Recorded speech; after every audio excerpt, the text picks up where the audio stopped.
and welcome to Market Open Direct Connect, a webinar series for companies to tell their story, why it's compelling and why it's an opportunity to invest. I'm your host, Stuart Walters, and we're joined here today by David Prentice, the Managing Director of Brookside Energy, ASX code BRK. David will provide an update on the company's second quarter results and current activity, and will also participate in a Q&A post-presentation. It's time to introduce our guest. David, welcome to Direct Connect, and over to you. Thanks, Stewie. It's nice to be on, and thank you everybody for jumping on the webinar this morning. I appreciate the support of our shareholders and obviously any new shareholders that have joined us since we did the Q1 results presentation. So today I'm just going to run through a little bit of obviously the results for the second quarter. And then provide some insight into kind of what's happening for the back half of this year. So, and then as Stu says, we'll do Q&A at the end. So without further ado, I'll move on to the disclaimer. So obviously take some time to read that. It's available on our website. We've also got the reserves cautionary statement down the bottom there. Where in situations where we're talking about EURs or the reserves, please take note of that cautionary statement. And onto the highlights. So look, we had another very good quarter. Cash receipts, as you can see there, just under 9 million, and positive operating cash flow of 2.6 million. We had net inflows of 4.8, so that's the 2.6 plus capital that we gathered from our working interest partners who are participating in the FMDP. So that offset the 15 odd million that we spent in capex, which was related to predominantly the FMDP, and then leaving us with a very robust cash balance at the end of the quarter of around 22 million. Net production was in line with forecast, with all wells performing in accordance with our pre-drill expectations. So just a little bit under 1100 BOE a day, and importantly 61% liquids.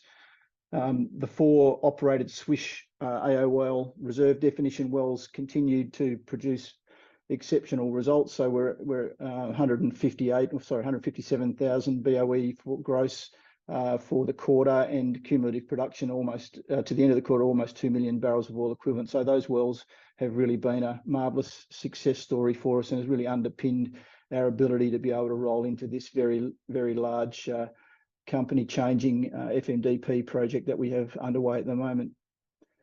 Drilling operations at the FMDP went particularly well. We're ahead of schedule, under budget, and 0 HSE incidents. So look, we're absolutely delighted with the way that went. We were able to get all of the laterals drilled as planned out to their full lateral length, landing the casing in the lateral part of the wellbore, and then casing it in the right part of the formation. So that's obviously a fantastic result, significantly de-risking the FMDP project.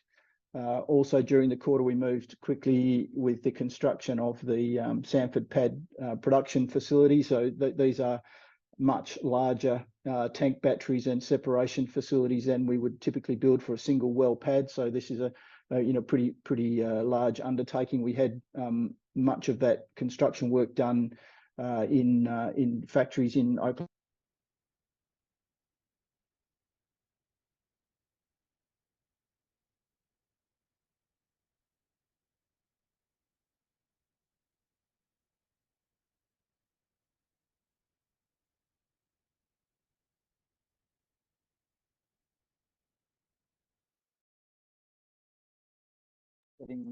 Probably the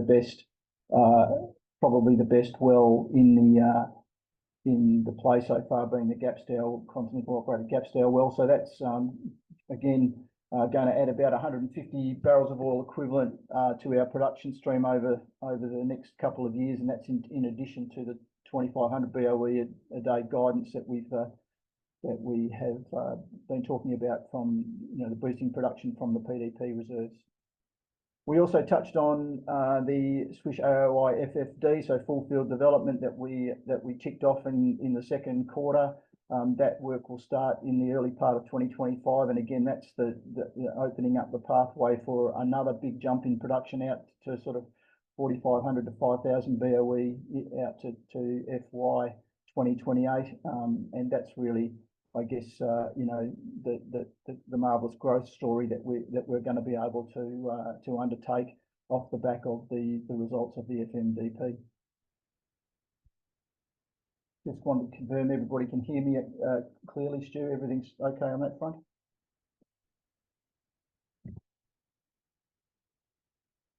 Oh, I'm having trouble hearing you for some reason. Yeah, it cut out a little bit before, but okay. Okay, perfect. All right, so on to the 12-month performance. We put these charts into the quarterly report on a regular basis, just to give people kind of a rolling picture of how everything's going. So net production, you can see there, just coming down in line with forecast. So no surprises there. We're sort of approaching the low point in our production profile, and you'll see that start to turn around in the back half of this year, as we bring the FMDP wells on. So in terms of what the company looks like moving forward, you're probably looking at, you know, the low point in our production. And similar story with revenue. Again, you know, all in line with our modelling and predictions, and obviously very pleasing results. In terms of operating income, it's a little bit choppy there over the last 3 quarters. That's really a function of timing. So when we receive the checks from the refineries or the gas processing people, in terms of, you know, which quarter we receive it in, we're obviously reporting that on a cash basis, not an accrual basis. So it jumps around a little bit, but nothing to report there really. And then on net cash, you know, started out with around 32 odd million in cash at the end of Q1. You can see there, you know, good contribution in revenue, and a little bit of interest, and then receipts from working interest partners, and then obviously CapEx. You know, CapEx is obviously the big thing there. As I say, most of that sheeted home to the very exciting FMDP project. So netting out with that 22 odd million closing cash at the end of the second quarter. So you know, all in line with our forecasts and pleasing results. A little bit on the performance of those reserve definition wells. I'm just sort of, you know, really making the point here that you know, this is really the engine room of the company. Enabled us to be able to roll into this FMDP and fund it out of cash flow. So this is super important, the performance of these wells. And you can see some pretty remarkable numbers there in terms of you know, time to pay out, and probably pleasingly, you know, you can look at the Jewel well, for example, which is coming up for its 3rd anniversary at the end of this month. Already 650 odd thousand barrels of oil equivalent produced. So, you know, just a stunning well. And then, you know, the Wolfpack well, much younger, already at 500,000 barrels of oil equivalent. And when you think of, put that in the context of our predicted EURs for these wells, or ultimate recoveries for these wells, they're performing very, very well. And you know, we're getting a lot of that liquids production early, which is driving the strong cash position and giving us the ability to recycle that capital into the FMDP. So everything on track there, looking fantastic. So in terms of the numbers for the quarter, gross operated volumes, just under 164,000 barrels of oil equivalent, 62% liquids, giving us just under 100,000 net to the group.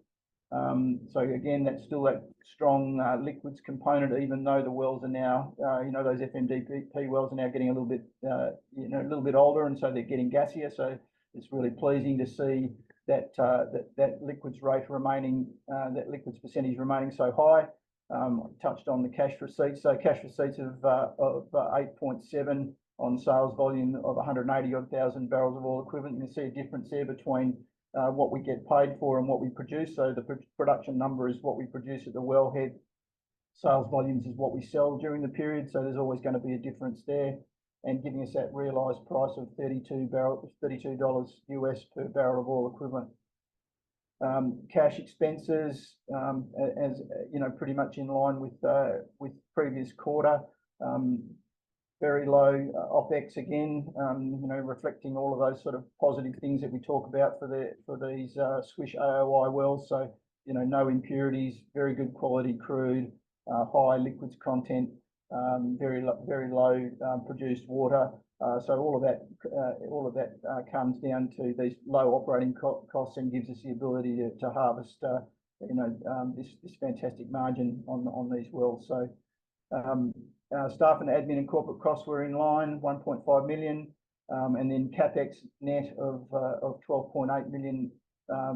Pretty much, not 99% of that sheeted home to the FMDP and or the Gapstow operation. So again, in line with budget, although probably slightly ahead of budget or under budget, given the performance of the drilling at the FMDP, which is a good segue into the FMDP itself. So just some stats here. We drilled all of those wells, got to TD, to plan TD. We landed the laterals in the exact part of the formation that we wanted to.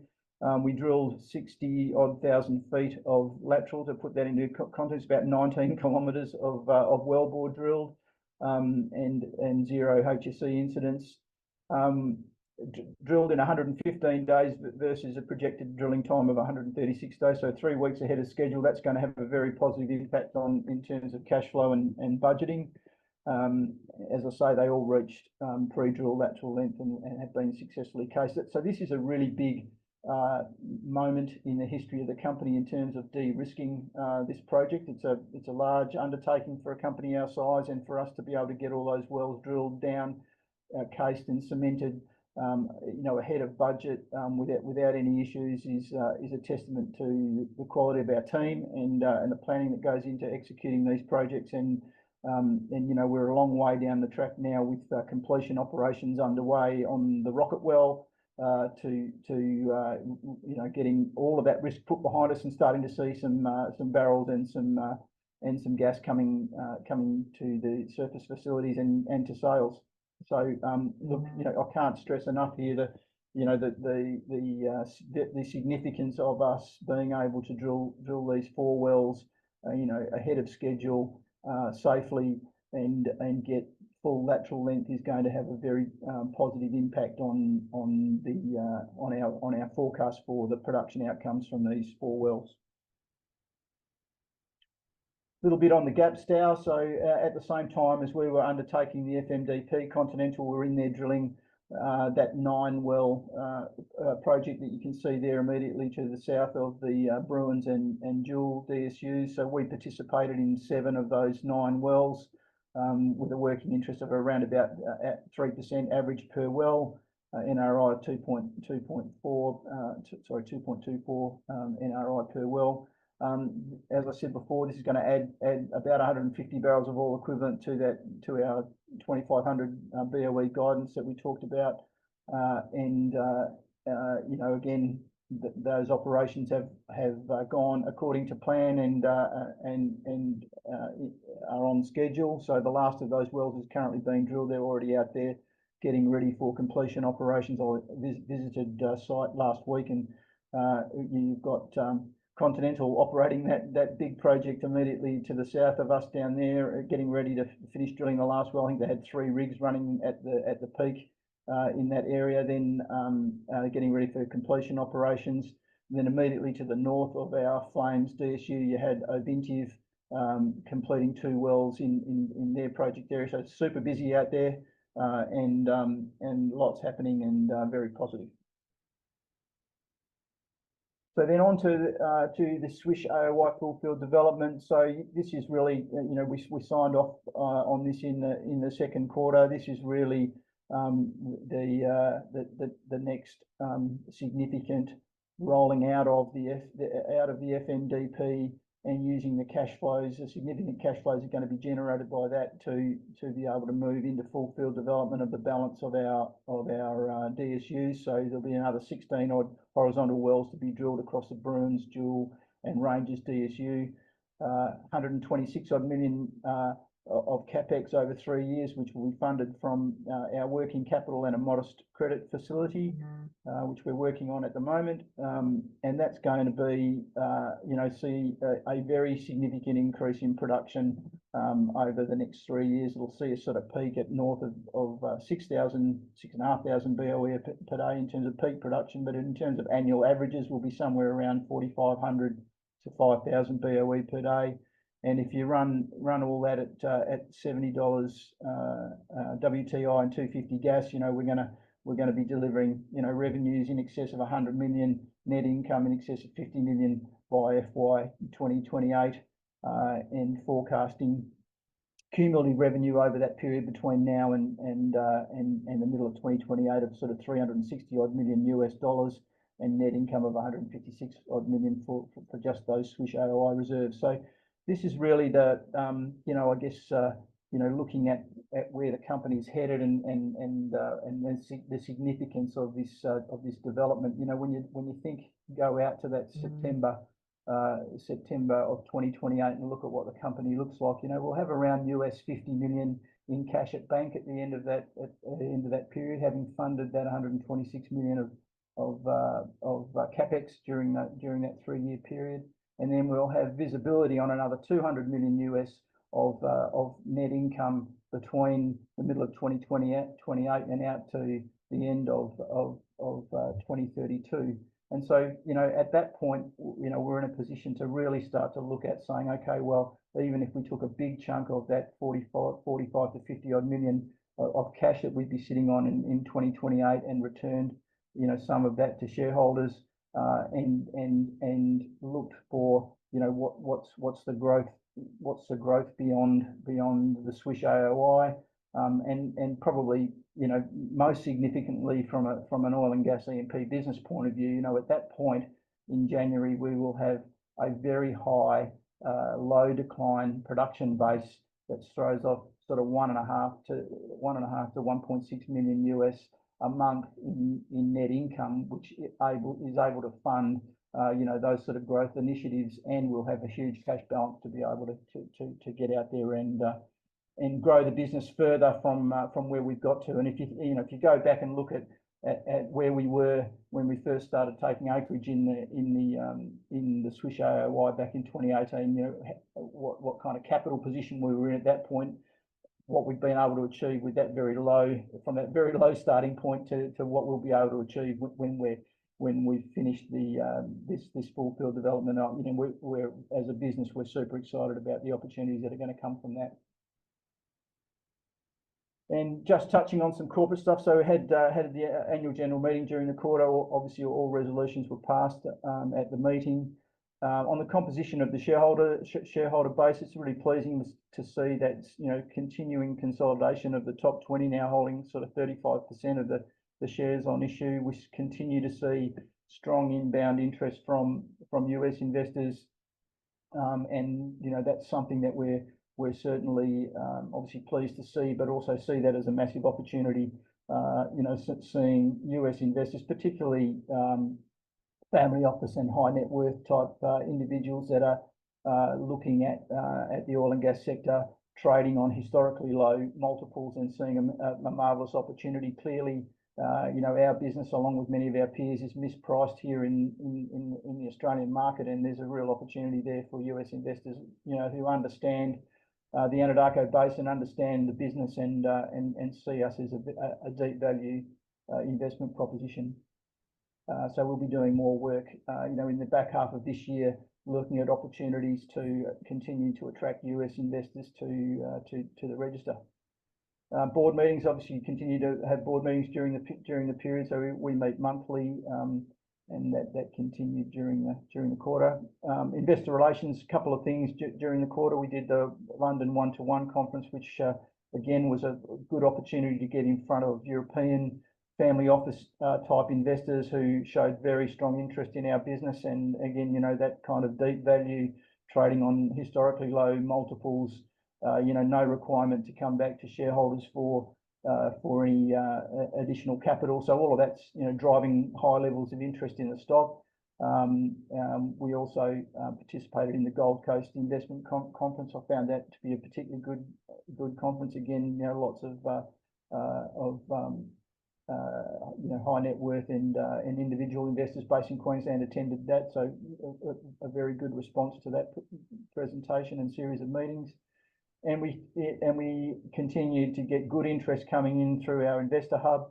Some stats there on how that went during the quarter. We're continuing to put more effort into that, looking at ways to improve that and get more responsive. Really, I guess, with the aim of trying to create a real community there around that investor hub and providing a really good source of information, not just on the company but on the macro picture as well, and be able to respond to shareholders' questions as they come in.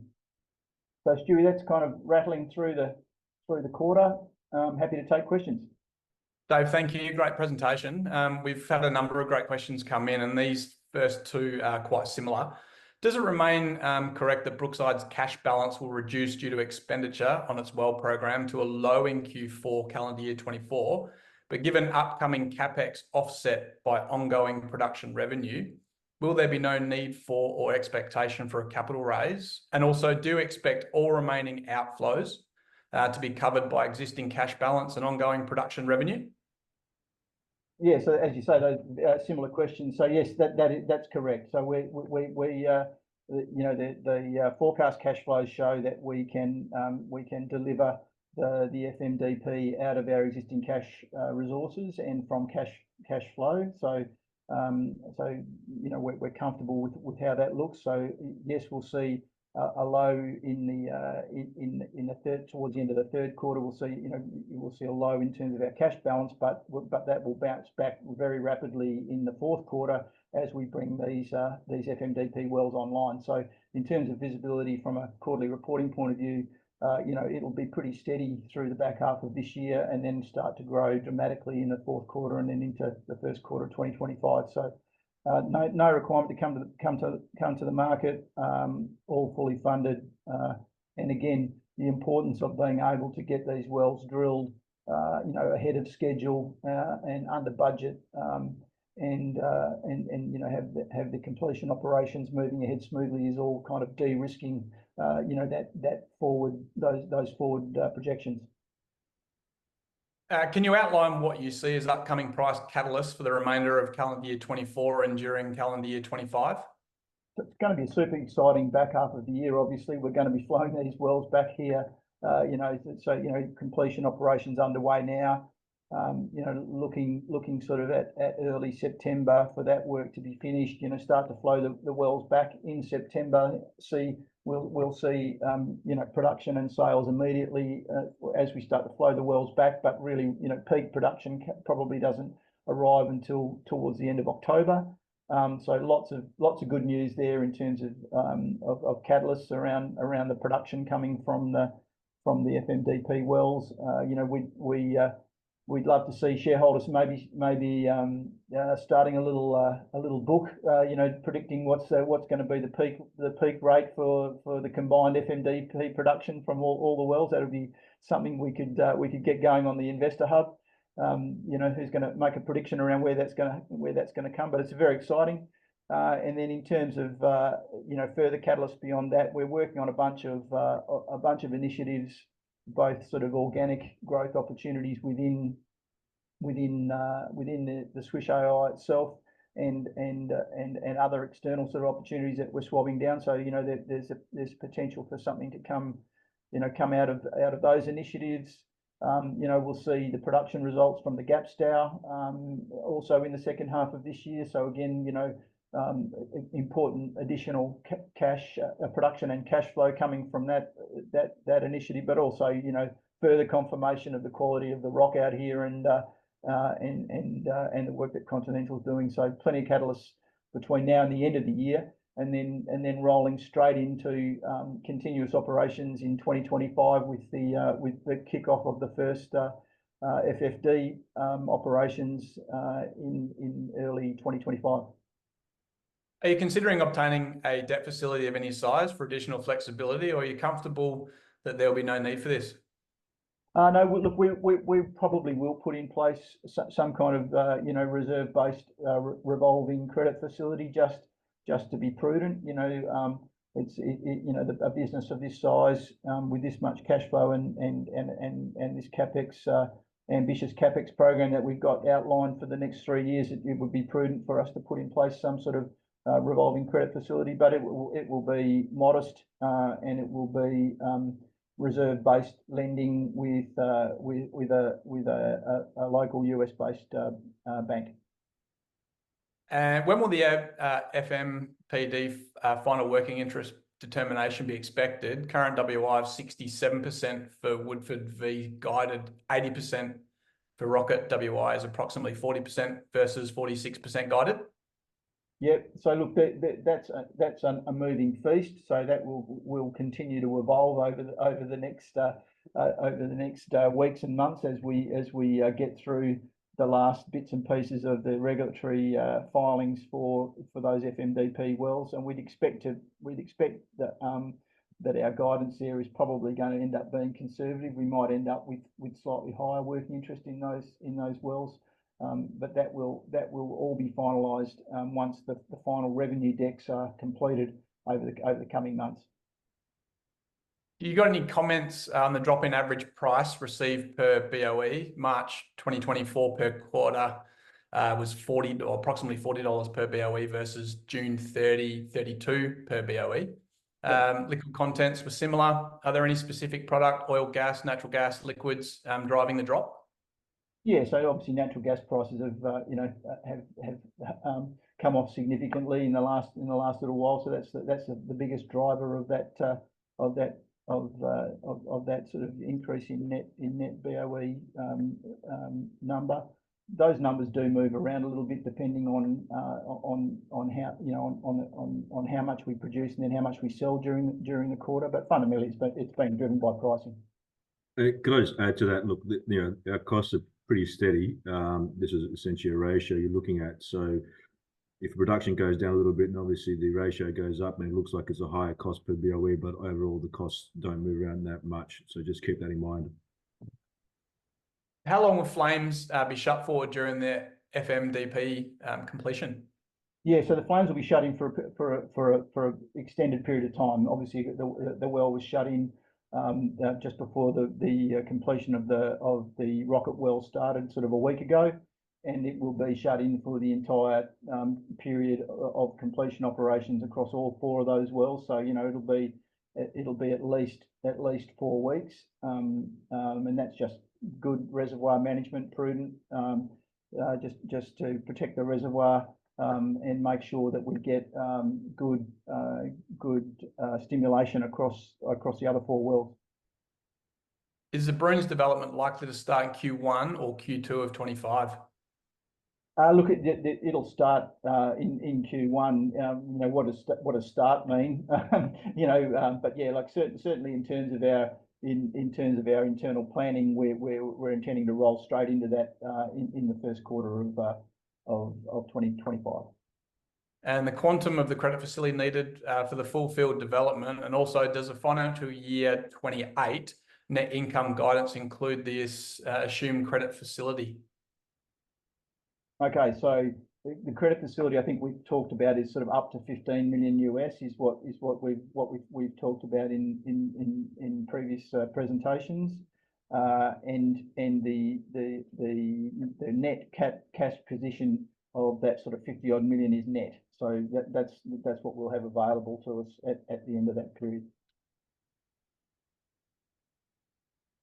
For Bruns production, as guided per Sawtooth graph, is that based on current WI 50%, which should increase substantially by post pooling? As a result, could there be another 1,000 BOE per day max flows potentially added to the production?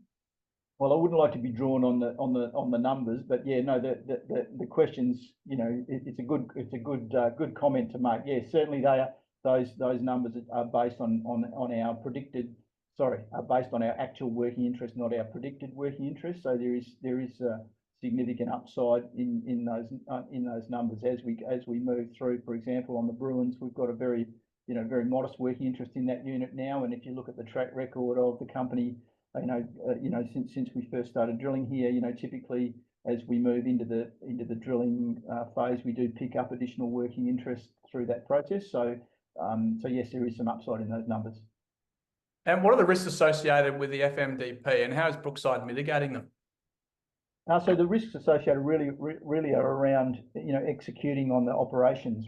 So in terms of the reservoir itself, that we understand the geology, we understand the reservoir. We've got very good visibility on what we expect these wells to perform like. You know, we're very happy with what we saw in the logs. So, you know, where's the risk? The risk was in the drilling. Could we get all the wells out to TD, you know, efficiently? Could we land the lateral in the right part of the formation? So that's all behind us. So that's fantastic. So, you know, now we've got to get all the very large volumes of water and sand that we pumped during the completion operation. We've got to get all of that put away efficiently, so on time and on budget, and make sure we get the best possible stimulation we can. We've got the best crew out there helping us with that,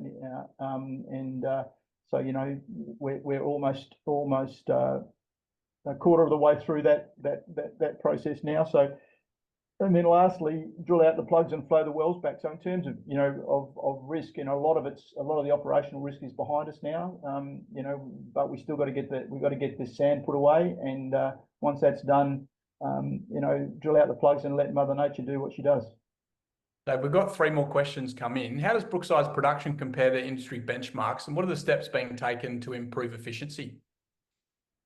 Okay, so in terms of industry benchmarks, you know, it depends kind of what benchmarks you're looking at, but in terms of you know, I think for us internally, it's all around operating costs and liquids content, right? So if you've got these very high liquids contents, particularly in the early parts of the production profile, you know, we typically, like for example, in the Wolfpack well and the Jewel well, you know, you saw you know, liquids contents higher than 80% in that initial flush production.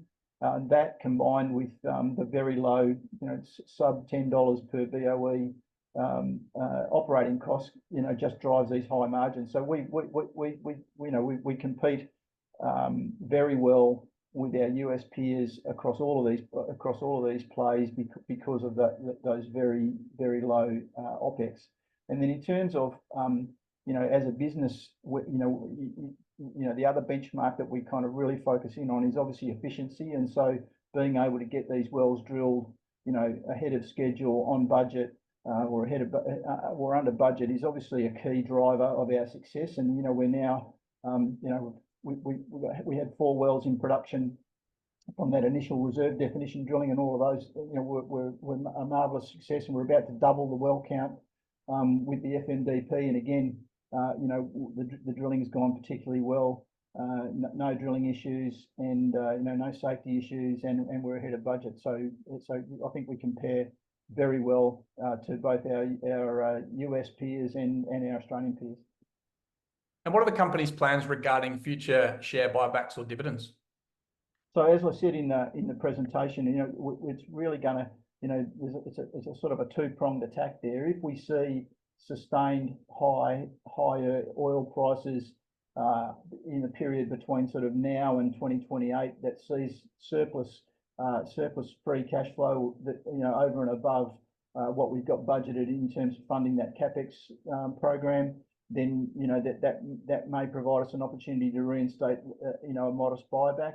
But the other alternative, of course, is to say, okay, well, out in 2028, you know, we'll have this very large amount of cash that we will have accumulated from the full field development operations, and have an enormous amount of cash visibility on an enormous amount of net income coming over the next 3 or 4 years. And so at that point, you've got the ability to make some decisions about capital allocation, and that it may include, you know, distributing a large chunk of cash back to shareholders without compromising our ability to grow the business. So, you know, that's the holy grail. We'd be in a position where we could deliver a big return of capital to shareholders and still have plenty of capital available to grow the business from that low decline production base that we will have established, and that very strong future cash flow that we're looking at.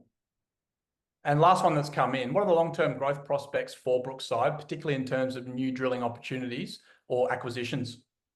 So in terms of you know, new opportunities, you know, if you look at that the sawtooth graph, you know, the challenge here is for us to add some additional drilling inventory between now and 2028 that fills out the back half of that chart, and that process is already underway. So we're looking at organic opportunities within the Swish to add additional DSUs and or drilling locations. We're also, obviously, starting to look at opportunities outside of Swish for us to be able to grow that drilling inventory, and so that process is already underway, and we've got nothing firm to be able to report to shareholders at this point, but certainly it's a very strong focus for us because we understand we're going to have all of this cash and cash flow, and we're going to need to be able to continue to grow the business post that sort of 2028 period. David, thank you. That's everything that's come in today. So that concludes today's webinar. Another fantastic presentation and some outstanding questions. For more information about Brookside Energy, head to the company website, brooksideenergy.com.au. You can follow the company's investor hub or the company's social platforms, which are kept up to date and look great. Thank you to everyone for attending today's webinar. Another fantastic presentation. If you would like to hear from a specific company, please send me an email, stuart@marketopen.com.au, and I'll reach out to that company for you. David, thanks for your time today. Keep up the great work and look forward to chatting again soon. Thanks, everybody.